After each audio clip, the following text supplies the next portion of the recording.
जगदिदमखिलं कीलनं जापराख्या पश्यन्ति मध्यमाधो तदनु भगवती वैखरीवर्णरूपा सा स्मद्वाचं प्रसन्ना गिरिहरिगिरिसाराधिकारं करोतु।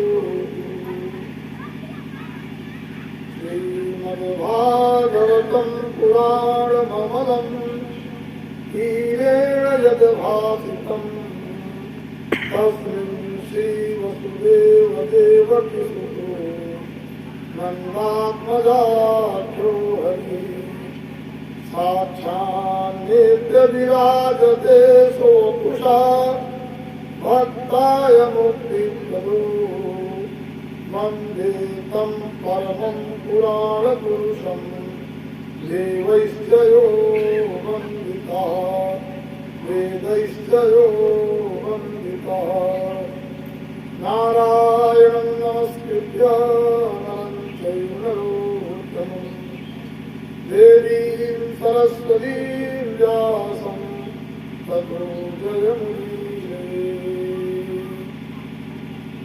तवास्वाध्यायनिरताः स्वस्तिनाभाविराङ्गलाः वेदशास्त्रार्थत्वावगन्तारान्वयाः मन्त्रष्टारा ऋषयः ग्राम देवता स्थान देवता कुलदेवता एवं जगत्कथारसिकाः श्रोतारस्य श्री गंगा जी के पावन परम रमणीय तट पर श्री ज्ञानमूर्ति सुखदेव जी राजर्षि परीक्षित को भगवान की मंगलमयी आनंदमयी कथा सुधा का आस्वादन करा रहे हैं। एक बार की बात है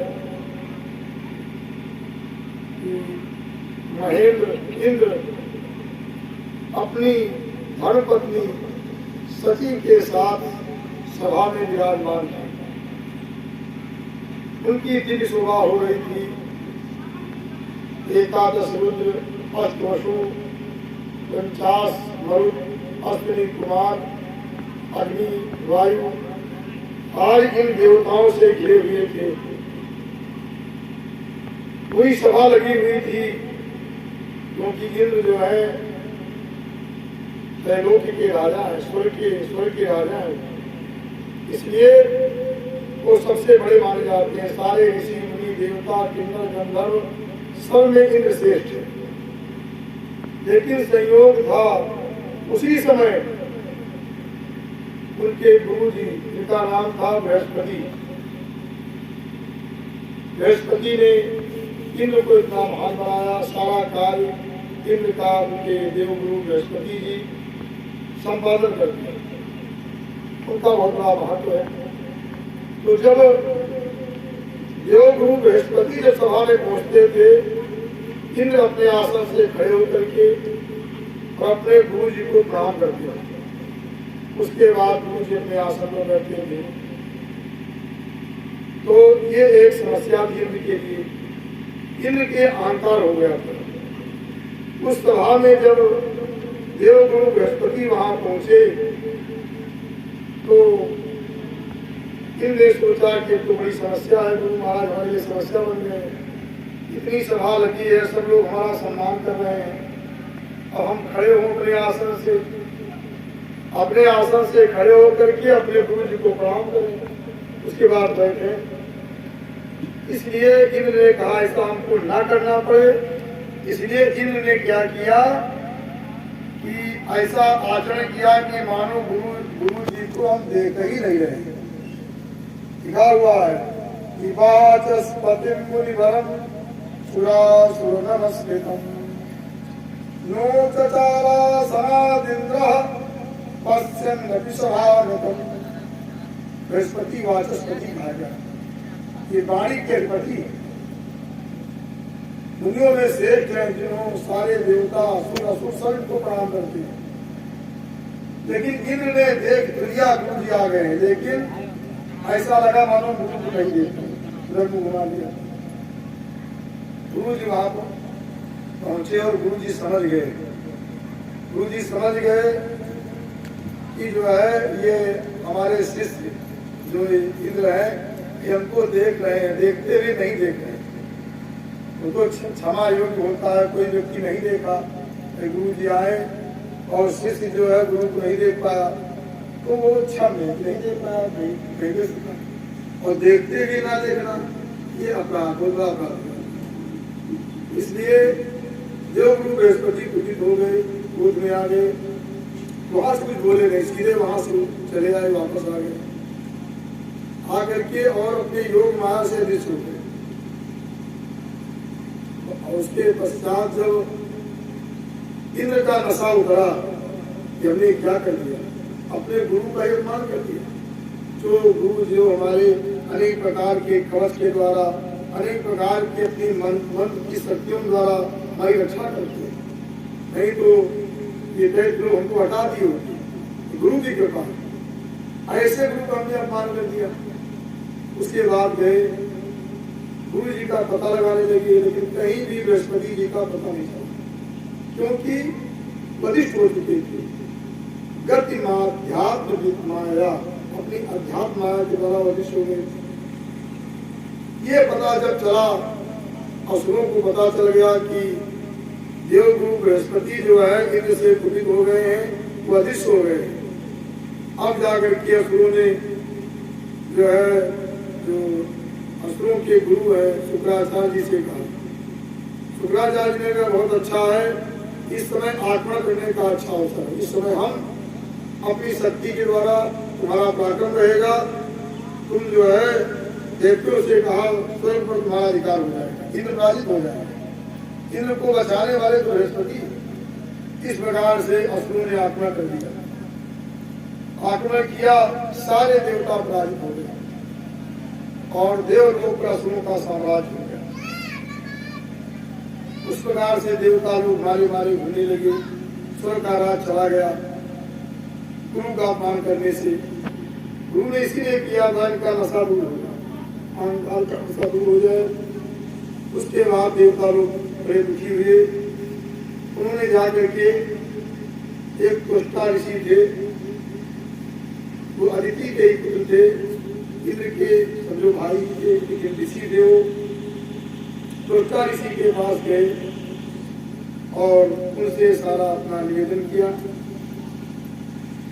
तो त्वष्टा ऋषि के पुत्र थे विश्वरूप, क्योंकि बताया गया है, ब्रह्मा जी ने कहा देवताओं से कि जब तक कोई विद्वान आचार्य आपका मार्ग निर्देशक नहीं होगा तब तक कल्याण नहीं होगा।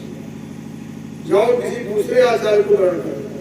तब ये त्वष्टा ऋषि के पास गए और त्वष्टा ऋषि के पुत्र का नाम था विश्वरूप। विश्वरूप जबकि उनके पुत्र के समान थे, लेकिन ज्ञान में बहुत बड़े चढ़े थे। तो इंद्र गए और विष्णु से कहा कि ऐसा है कि आप जो है हमारी आचार्य बने, क्योंकि बृहस्पति अदृश्य हो गए हैं, हमारे आचार्य बन गए। तो उन्होंने कहा भाई देखो हम आचार्य कैसे बन सकते। विष्णु ने कहा कि आप हमारे पिता के भाई और मैं तो आपके पुत्र के समान हूँ, व्यवहार दृष्टि से मैं आपका आचार्य कैसे बन सकता। आचार्य तो कुछ होना चाहिए। तो इंद्र ने कहा नहीं, क्योंकि ज्ञान की दृष्टि में तुम बहिष्ठ रहे हो, इसलिए तुम्हारे आचार्य हो सकते। क्योंकि शास्त्र की दृष्टि में ऐसा कहा गया है कि अज्ञो भवति वै बालः पिता भवति मंत्र। शास्त्र की दृष्टि से जो अज्ञानी होता है वो बालक है, और पिता कौन है? जो ज्ञानी हो पिता है। इसलिए शास्त्र की दृष्टि से मैं पुत्र हूँ और आप पिता के समान, इसलिए हमारी आचार बन जाएगी। इस प्रकार से उन्होंने कहा, लेकिन विष्णु ने कहा देखो आप हमसे बड़े हैं, हमसे आग्रह कर रहे हैं, इसलिए मैं आपकी बात समझ कर रहा हूँ, लेकिन हमको कोई अर्थ की इच्छा नहीं है। ये मत समझो कि आप इंद्र हैं तो मैं इंद्र का पुरोहित बन गया हूँ, मैं प्रसन्न हो जाऊँ।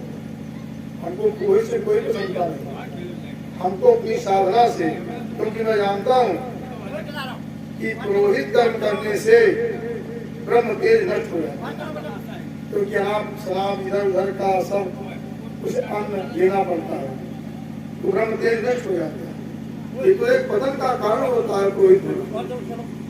लेकिन उन्होंने कहा, विष्णु ने कहा कि अकिंचनानाम् इधनं शिलोञ्छनं तेनेह निर्वर्तित साधु सत्प्रियः कथं विगर्ह्यं नु करोम्यधीश्वराः पौरोध संहृष्यति येन दुर्मति। कहा जो अकिंचन होती है वो चाहिए नहीं, ऐसे लोगों के लिए तो शिलोञ्छनम वृत्ति होती है। क्यों? सिलवाने की एक एक बाली गिर करके खेतों में बाली जो किसान लोग और उठाते फसल ले आते हैं, फिर बाली गिर जाती है, उन बालियों को गिर करके निकाल करके उसका अन्न जो है जो सेवन करते हैं उसे कहते हैं सिल वृत्ति। और उच्च वृत्ति होती है कि जो एक एक दाना गिन करके इकट्ठा करके जो खाते हैं, इस प्रकार से शील वृत्ति और उच्च वृत्ति, ये दो वृत्तियां बताई गई है। एक एक दाना गिन करके पाना, जो अकिंचन होते हैं जिनसे संसार की कोई वस्तु नहीं चाहिए, अथवा एक एक बाली गिन करके जो उससे अन्न होता है उसके द्वारा अपना जीवन निर्वाह करते हैं, अपना सत्कर्म करते उसी द्वारा, क्योंकि उनको ना तो दान करना है ना संग्रह करना है। इस प्रकार से और जो निंदित कर्म बताया गया है, जो धर्मशील लोग होते हैं उनके लिए ये पुरोहित कर्म निंदित बताया गया है। जो लोभी होते हैं, धन के लोभी होते हैं और इस संसार में ज्यादा आसक्त होते हैं, उनके लिए ऐसे लोग पसंद होते हैं। औरोधसम हृष्यति दुर्मति, जिनकी दुर्मति होती है उनको अगर किसी बड़े आदमी का पुरोहित बनने का अवसर मिल जाए तो बहुत पसंद हो जाए। मैं ऐसा नहीं हूँ, लेकिन फिर भी हमसे बड़े हैं आप, इसलिए आप निवेदन कर रहे हैं तो मैं स्वीकार करूँ। तो विश्वरूप ने इंद्र के पुरोहित बन गए। उसके बाद इंद्र का जो राज चला गया था, स्वर्ग का राज, और विष्णुरूप की कृपा से इनको पुनः राष्ट्र प्राप्ति हुई। कैसे प्राप्ति हुई? एक नारायण कवच है, उस नारायण कवच के द्वारा विष्णुरूप ने इंद्र को सुरक्षित कर दिया। बहुत बड़ा कवच बताया गया, उसका पाठ करने का बहुत बड़ा महत्व है। हर प्रकार से इंद्र को निर्भय बना दिया। इस प्रकार से इंद्र को विद्या प्रदान किया। कहते हैं विष्णुरूप ने जो उनको सुरक्षित किया, उसके द्वारा त्रैलोक की लक्ष्मी पुनः इनको प्राप्त हुई। उसके बाद की बात है कि विष्णुरूप जो थे वो पुरोहित थे, आचार्य थे, आहुति देते थे, तो आहुति वो देवताओं को देते थे और चुपके से कुछ आहुति वो असुरों को ही प्रदान करते थे। कुछ समदर्शी थे, कुछ आहुति असुरों को प्रदान करते थे। इसलिए जो है जब इंद्र को पता चल गया, अरे ये तो असुरों को ही आहुति दे रहा, इसलिए इंद्र जो है अपने वज्र के द्वारा विष्णु के 3 सिर थे और तीनों सिरों को धड़ से अलग कर दिया। राज मिल गया था, अब कोई दिक्कत नहीं। इस प्रकार से काट दिया। ये बहुत बड़ा अपराध माना गया। जैसे विष्णु का वध किया, उसी समय क्योंकि ये देवता लोग और सब लोग सावधान रहते हैं कि अगर शत्रु को भी आहुति दे रहा उनकी उन्नति के लिए, हमारे लिए देवता शत्रु को भी दे रहा, इसका मतलब ये जो है विश्वसनीय नहीं है। ऐसा समझ के उसका वध कर दिया। लेकिन वध करने से क्या हुआ कि ब्रह्म हत्या वहां प्रकट हो गई। जब ब्रह्म हत्या इंद्र को लग गई तो इंद्र ने सोचा आप क्या करें, क्योंकि गुरु का वध किए थे तो हत्या लग गई। इंद्र ने क्या किया, अपनी जो उनकी ब्रह्म हत्या थी उस ब्रह्म हत्या को 4 भागों में विभक्त कर दिया, 4 भागों में बांट दिया और 4 लोगों को बांट दिया। एक भूमि को दिया, दूसरा जल को दिया, तीसरा वृक्षों को दिया और चौथा स्त्रियों को प्रदान किया। एक एक भाग बांट दिया। पहले मैंने भूमि को दिया एक भाग। भूमि ने कहा भाई तुम्हारी ब्रह्महत्या क्यों ले लेंगे, मुझे नहीं चाहिए ब्रह्महत्या।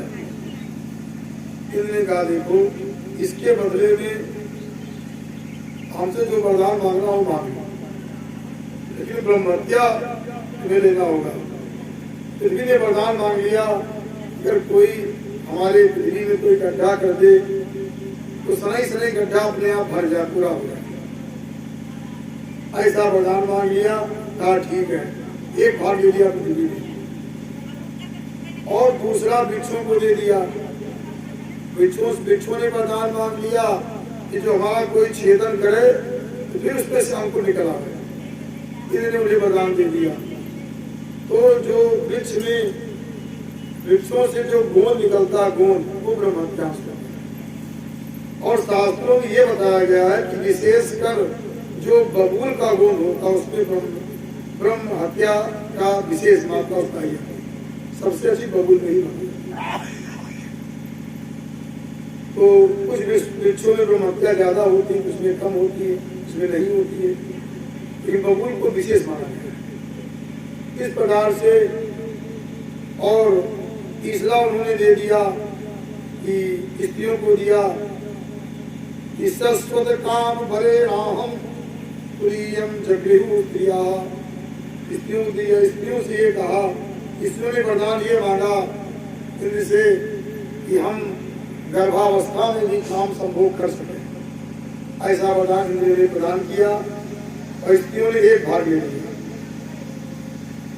उसमें क्या हुआ कि जो स्त्रियां जो रजस्वला होती हैं तो 3 दिन तक विशेष ब्रह्महत्या माना जाता है और चौथे दिन स्नान के बाद वो अपने पति के लिए शुद्ध हो जाती हैं और 5वें दिन देव पूजा की होती है।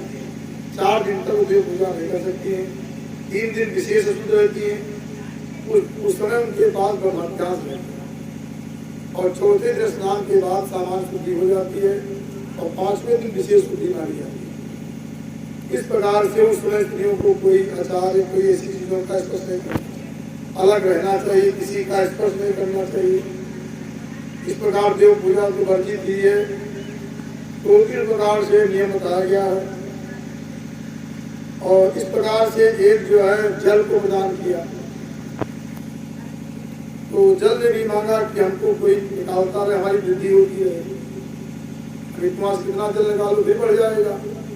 इन्होंने वरदान दिया। तो जल में जो ब्रह्महत्यांश होता है क्या होता है? फेना। तो फेना निकलता है वही ब्रह्महत्यांश होता है। इसलिए लोग सज्जन जो होते हैं वो जो जानकार लोग व्यक्ति जब पूजा पाठ के लिए नदियों में जल भरने जाते हैं, जल भरते हैं तो फेना हटा देते हैं, फेना हटा करके जल भर लेते हैं। इस प्रकार से इन्होंने जो है इन्होंने अपनी ब्रह्महत्या को 4 भागों में बांट दिया। उसके बाद की बात है इंद्र भगवान तो शुद्ध हो गए, लेकिन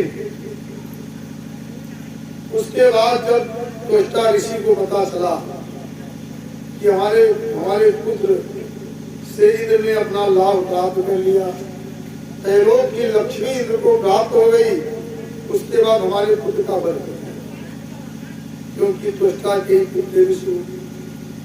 तो त्वष्टा ने अविचारात्मक यज्ञ किया, इंद्र के संहार के लिए त्वष्टा ऋषि ने यज्ञ किया। उसमें उन्होंने मंत्र पढ़ा, इंद्र शत्रु विवर्धस्व मां चिरंजयि विद्विषम। इंद्र शत्रु विवर्धस्व ये मंत्र है। तो इंद्र शत्रु के 2 अर्थ हो जाते हैं। शत्रु माने सातहिकता, मारने वाला। तो इंद्र से सातहिकता, इंद्र को मारने वाला, अथवा इंद्रा शत्रु यश, इंद्री को मार दे, और भी समास हो गया। तो उसमें उच्चारण में जो है अंतोदात करना चाहिए, आदिदात हो गया, स्वर का भेद हो गया। तो स्वर का भेद हो गया, अर्थ बदल गया। अर्थ ये हो गया कि इंद्रा सातहिता यश, इंद्र ही इसका बदल गया। तो उत्पन्न हो गया बालक, इसका नाम हुआ, लोग जानते हैं, वृत्तासुर। वृत्तासुर को उत्पन्न किया और वो बड़ा भयंकर उसका रूप था। इस प्रकार से उसने देवता लोग घबरा गए, उसका इतना पराक्रम था। और वो जब स्वर्गलोक में आक्रमण करके और देवताओं पर विजय प्राप्त कर लिया, इसके बाद देवताओं ने भगवान नारायण का उपस्थान किया, भगवान नारायण की आराधना किया। इस प्रकार से भगवान नारायण ने कहा कि वृत्तासुर का वध करना इतना आसान नहीं, क्योंकि त्वष्टा ऋषि उन्होंने अपना सारा तपोबल लगा दिया इसको। वृत्तासुर की उत्पत्ति में त्वष्टा ऋषि ने अपना पूरा अपनी तपस्या लगा दी, इसलिए इतना आसान नहीं। तो फिर देवताओं ने कहा,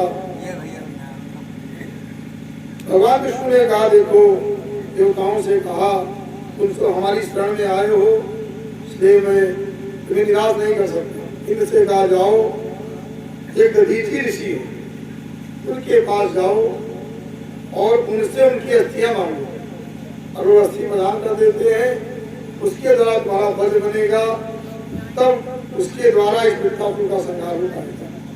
जब तक ब्राह्मण की अस्थियां नहीं मिलेंगी, क्योंकि एक त्वष्टा ऋषि ने इसको उत्पन्न किया है, तब ये माना जा सकता है। एक उपाय है तुम्हारे पास।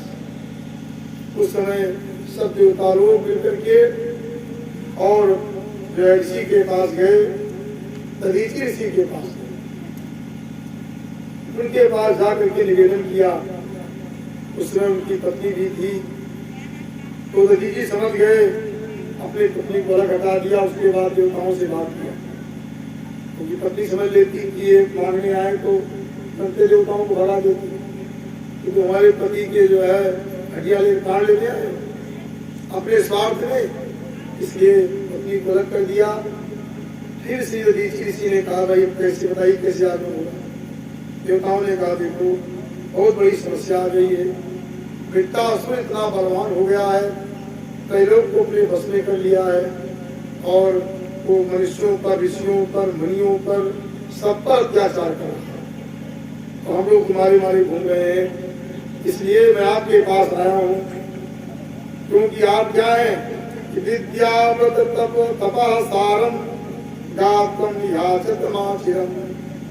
इसलिए जो है, क्योंकि आपका जो शरीर है विद्याव्रत तप से भरा हुआ, और इस शरीर को हम आपसे मांगने के लिए आए हैं। अगर ये शरीर मुझे आप प्रदान कर दें तो हमारा कल्याण हो जाए, हमारा कल्याण नहीं, पूरे त्रैलोक्य का कल्याण हो जाए। ऐसे ऋषि मुनि थे, ऐसे ब्रह्मर्षि थे। उन्होंने कहा, ठीक है, ये शरीर तो एक दिन नष्ट ही होना था, इस शरीर को अगर जला दो तो भस्म हो गया, और नहीं तो कीड़े मकोड़े खा जाते, नहीं तो अगर इसे सड़ गया तो अपने आप कीड़ा बन जाता है। अंतिम शरीर की यही गति है। अगर शरीर के द्वारा कोई बहुत अच्छा काम और समाज का, देश का, राष्ट्र का अगर उपकार हो जाए तो शरीर दिव्य, वही शरीर जो है महत्वपूर्ण है। इसलिए उन्होंने कहा कि ऐसा विचार किया कि प्राणियों की प्रजा कि अगर शरीर हमारा काम में आ जाए तो बहुत अच्छा। उन्होंने स्वीकार कर लिया, और स्वीकार करने के बाद उन्होंने क्या किया, अपने शरीर में नमक लगा करके और गाय के द्वारा अपने शरीर को चटवा दिया।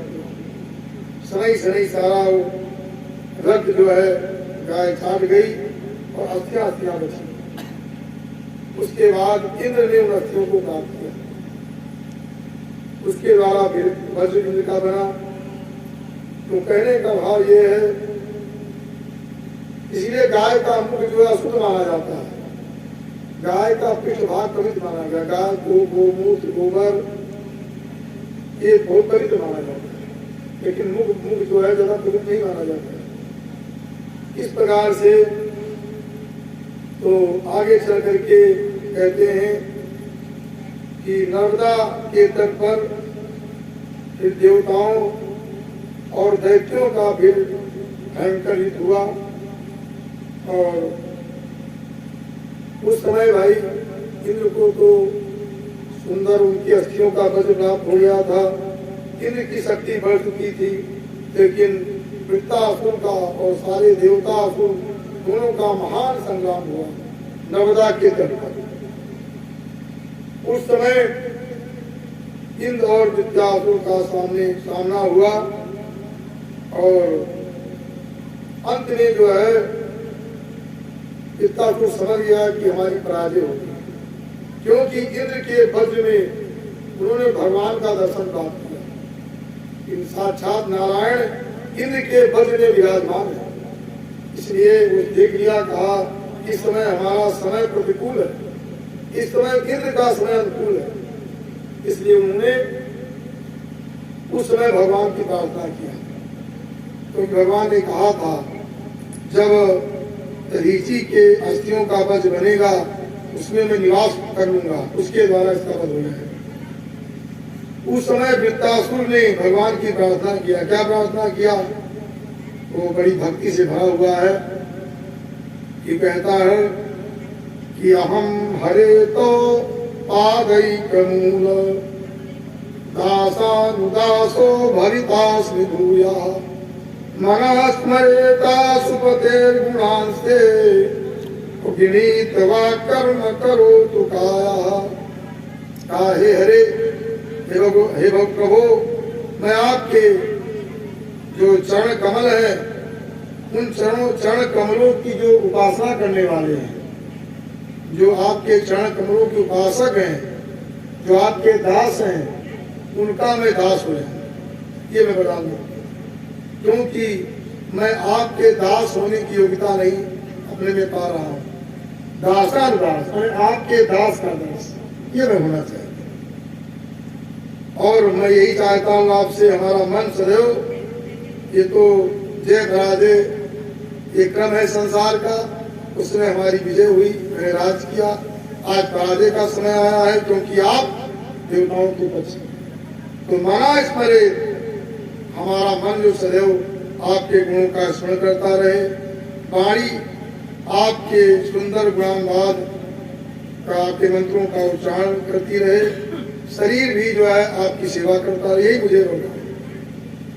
इसको इतना दिव्य ज्ञान हो गया पिता से, उन्होंने ये कहा।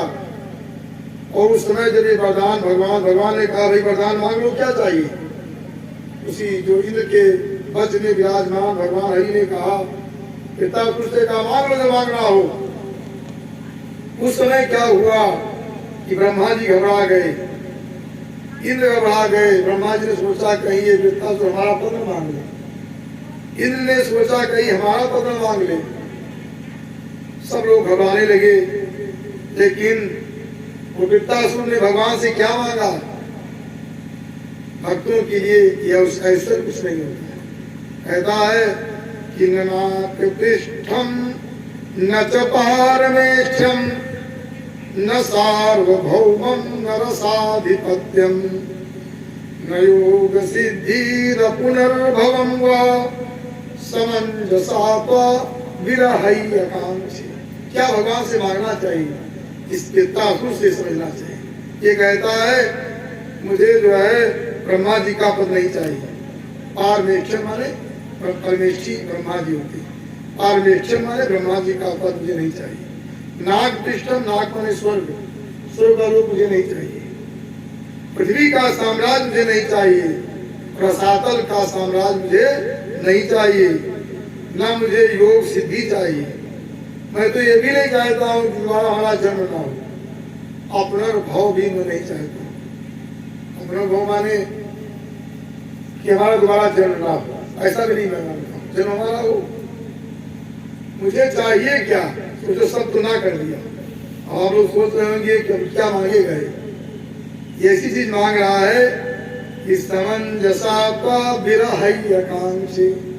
आप प्रभु अगर कुछ देना हो मुझे अपना ब्याह दीजिए, अपना ब्याह, आपके ब्याह में मिला दूँ। संसार को सबको आपने ब्याह दिया है, सबको किसी न किसी का ब्याह दुख होता है। ये हमारे पास नहीं, ये हमारे पास नहीं, ये चीज हमारे पास नहीं है। सबको विराह होता है, ये हमको मिल जाता है, ये हमको मिल जाता है। तो वो कहता हमको ऐसा विराह दो कि आपका जो आपका अपना विराह मुझे देगा, निरंतर आपका चिंतन करता है, ये मुझे देना चाहिए। इस प्रकार से और कैसा विराह वो गिरा रहा है, वो वृत्तासुर की कैसा विराह हमको दे दो। 3 प्रकार का विराह बताया। एक कहा कि अजात पक्षा इव मातरम खगा, जैसे जो पक्षी का जो बच्चा होता है उसके भी पंख उड़ने लायक पंख ना हो, घोंसले में बैठा रहता है, तो वो जो बच्चा होता है उड़ सकता नहीं। वो बच्चा निरंतर अपनी माँ का चिंतन करता है, मेरी माता अब आएगी, आने के बाद हमको भोजन देगी। उनका एक सूत्री कार्यक्रम रहता अपनी माँ का चिंतन करना, तो वही खिलाती उसको। वो उड़ सकता नहीं, कहीं बाहर जा नहीं सकता। जैसे पक्षी के बच्चे का अपनी माँ के प्रति जो विराह होता है, वो विराह मुझे प्रदान किया, पितासुर भगवान से कहता है। दूसरा कहा स्तन्यम यथा वस्त्रकरा सुधार्था, जैसे नई ब्याई गाय है और गाय जो है चरने चली गई है, बछड़ा द्वार पर बंधा हुआ है, तो बार बार बछड़ा जिस प्रकार से बार बार अपनी माँ का चिंतन करता है कि मेरी माँ आएगी और मुझे दूध पिलाएगी, जैसे उस बछड़े का विराह अपनी माँ के प्रति है, हे प्रभु मुझे वैसा विराह प्रदान कीजिए। आप बन जाए माँ, मैं बछड़ा, मैं बिना पंख वाला पक्षी का बच्चा, आप मेरी माँ। और तीसरा बहुत ही दिव्य तीसरा उदाहरण दिया, अगर ये दो अथवा ये दे दो मुझे, ऐसा विराह दे दो। तीसरा विराह क्या कहा? तीसरे विराह के विषय में कहता है वृत्तासुर कि प्रियम प्रियेव विश्रुतम विषाणा, जिस प्रकार से किसी पतिव्रता स्त्री का सतपति कहीं प्रदेश गया हो, विदेश गया हो, उसके बाद उसकी पतिव्रता पत्नी अपने पति का जिस प्रकार से चिंतन करती है, जिस प्रकार से उसको अपने पति का विराह होता है, वो विराह मुझे प्रदान किया। जो पतिव्रता पत्नी है, अगर पति को मान लिया 1 साल बाद आना है, 1 साल बाद उसको विदेश से आना, प्रदेश से आना है, तो विराह में क्या होता है? विराह में वो 1 साल नहीं गई, अभी तो 365 दिन बाद एक चीजें उसको 365 दिखाई पड़ेगा। अगर 1 महीना अगर बाकी है तो कहेगी 30 दिन, 1 घंटा बाकी है तो हो जाएगा वो 60 मिनट। इस प्रकार से ये विराह होता है। मुझे ऐसा विराह दीजिए। इस प्रकार से भगवान से उन्होंने मांगा। तो ये समझना चाहिए भगवान का विराह जिसको मिल जाए उसका जीवन धन्य है। और बाकी विराह सबको, कोई विराह से रहित नहीं, हर व्यक्ति का विराह है। कोई चीज हमको चाहिए, कोई पूर्ण तो है नहीं। पूर्ण तो एक परमात्मा, ऐसे कहा गया है कि पूर्ण मदा पूर्ण विधम पूर्णात् पूर्ण मुदच्यते पूर्णस्य पूर्णमादाय पूर्णमेवावशिष्यते, वो पूर्ण है और सब अपूर्ण है। सबको कोई न कोई विराह ये हमको मिल जाता है। 2 पहिया वाहन 4 पहिया मिल जाए, 4 पहिया मिल जाए, 2 मिल जाए, ट्रक खरीद ले, बस खरीद ले। तो ये विराह जो है, जो बहुत भाग्यशाली होते हैं, उन्हें भगवत विराह प्राप्त। अंत में इंद्र ने एक भुजा का वध किया, दूसरी भुजा का वध मतलब छेदन कर दिया वृत्तासुर की। उसके बाद वृत्तासुर ने क्या किया? दोनों भुजाएं जब कट गई, मुंह फैलाया, इंद्र को वज्र सहित निकल गया। तब तो हाहाकार मच गया। लिखा है कि जग्रास समासाद्य वज्रम सहवाहनम, इंद्र को वज्र सहित और ऐरावत हाथी सहित वाहन जो विशाल का है, ऐरावत हाथी जो था पर्वताकार था, 4 दांत वाला हाथी था, श्वेत वर्ण का हाथी था, पर्वत के समान आकार वाला हाथी था, इतना विशाल वज्र। और वृत्तासुर ने इंद्र को वज्र सहित हाथी से वाहन सहित निकल लिया। अब तो देवताओं में हाहाकार मच गया। अब तो बात तो उल्टा सब हो गया। लेकिन इंद्र जो है उसके उदर में मरे नहीं। योग माया भरे, इंद्र को योग माया का ज्ञान था। योग माया के द्वारा उसकी कुक्षी का भेदन करके अपने वज्र से अंदर वज्र चला दिया, कुक्षी एक तरफ भेदन करके बाहर निकल गया और बाहर निकल करके फिर वज्र का प्रयोग कर दिया और वृत्तासुर के सिर को धड़ से अलग कर दिया। इस प्रकार से वृत्तासुर मारा गया। लेकिन जो वृत्ता, श्री सुखदेव जी कहते हैं परीक्षित कि वृत्तासुर के अंदर जो मरने के पहले जो भक्ति भावना जागृत हो गई थी, भगवान की जो स्थिति किया था, भगवान के प्रति जो प्रेम जागृत हो गया था, इसलिए इंद्र को भारी पड़ गया। हुआ क्या, उस समय जो ब्रह्म हत्या साक्षात प्रकट हो गई, साक्षात सामने आ गई इंद्र की। इंद्र से कहा रुको रुको रुको रुको। चांडाली का रूप था ब्रह्म हत्या का, एकदम वृद्धावस्था, कांप रही थी, उसके शरीर से मवाद खून पूरे शरीर से बह रहा था। उसके ब्रह्म हत्या शरीर से इतनी दुर्गंधी निकल रही थी, भयंकर दुर्गंधी। जमीन कि मछलियां मर जाए, बहुत सारी मछलियां मर जाए। नदी में क्या, नदियों छोटी नदियां होती, कभी कभी मछलियां मर जाती, कितनी दुर्गंध आती। उसी प्रकार से उसके शरीर से दुर्गंध निकल रही है। जो ब्रह्म हत्या की अधिष्ठाती देवी साक्षात प्रकट हो गई। में लिखा हुआ है मीन गंध सुगंध है, कि मीन मछली की, मरी हुई मछली की गंध के समान गंध जिस रास्ते से चलती थी वो सब दूषित हो जाता था। इनके बाल जोड़ी बड़े बड़े सफेद बाल थे उसके और चारों तरफ बिखरे हुए थे। इन्हें देख करके घबरा गए। इंद्र वहां से भगे। जहां जहां इंद्र भाग कर जाते हैं, ब्रह्म हत्या उनका पीछा कर रही। सब जगह भाग कर देख लिए, दसों दिशाओं में भागे। जब कहीं इंद्र को कोई आश्रय नहीं मिला तो समझ गए कि अब हमको ब्रह्म हत्या जो है वो अग्नि का रूप है, मुझे अब जल के अंदर जाना चाहिए। इंद्र वहां से उत्तर दिशा में गए, जाकर के मान सरोवर के अंदर कमल के नाल के अंदर घुस गए। कमल की नाल के अंदर प्रवेश कर गए मान सरोवर में। तो ब्रह्म हत्या जल के अंदर नहीं प्रवेश कर पाई, इंद्र उसी के अंदर बैठ गए।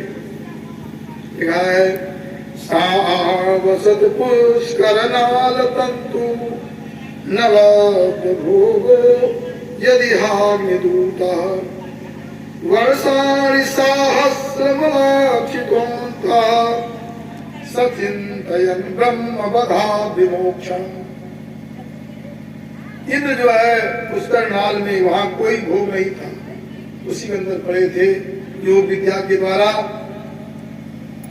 और सहस्त्र वर्ष माने 1000 वर्ष तक उनको वहां रहना था। 1000 वर्ष अपना इंद्र पद छोड़ करके 1000 वर्षों तक वो अपराध का दंड उनको मिला, क्योंकि ब्रह्म उन्होंने उसके अंदर जो ब्रह्म का जो धारणा आ गई थी वृत्तासुर के अंदर, इसलिए उन्हें महान पाप प्राप्त हुआ। उसके बाद इंद्रासन खाली हो, इंद्र पद खाली हो गया और पद खाली हो गया। उसके लिए ऋषियों मुनियों ने विचार किया कि अब इंद्र के पद पर किसको बैठाया जाए। विचार किया गया तो अयोध्या में इस धरातल पर एक नहुस नाम के राजा थे, जो ययाति के पिता थे। चंद्रवंशी राजा थे नहुस, बड़े प्रतापी राजा थे, बड़े तपस्वी राजा थे, जिनके अंदर विद्या तप योग बल विशेष रूप से था, संपदा ऐश्वर्य इस प्रकार सब कुछ था। तो इनको जो है इंद्र पद पर इनको इंद्र बना दिया गया। जब नहुस इंद्र बन गए तो उस समय इंद्र पद पर बहुत दिनों तक स्थापित रहे। बस उसके बाद इनके अंदर एक दुर्गुण आ गया। वही दुर्गुण जो था इनको इंद्र पद से नीचे गिरा दिया।